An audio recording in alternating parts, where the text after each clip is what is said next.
ও মা, এটা কি হচ্ছে? ভোলা মাছ কলা পাতায় ভাজা। আর এনার্জি পাচ্ছে না মা।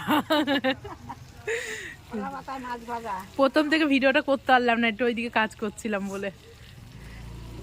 দেখো কত সুন্দর ভাজাটা হয়েছে।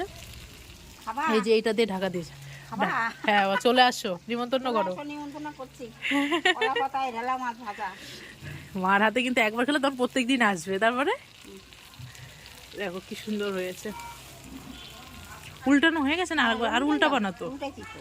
আর উল্টা বানাতো। না না না, আর উল্টাবো না। ওই নিচেটা দাগ লাগবে, না নিয়ে যাবো, হয়ে যাবে। ও, আস্তে আস্তে জাল দিতে হবে বলো মা? জোরে জাল দিলে পুড়ে যাবে। জোরে জাল দিলে যেন পাতা যেন। গ্যাসের থেকে এতেই ভালো তো নাকি? একটা ছোট কাঠ ধরিয়ে দিতে। না না, ছোট কাঠ না, ওই আর কোন দোকান দিচ্ছি তাই কি হয়ে গেল। ওই পাশে দাগ লাগলে নিয়ে যাবো, হয়ে গেছে। তো ঢাকা ছিল, পাতায় দিয়ে ঢাকিয়ে দিয়েছিল।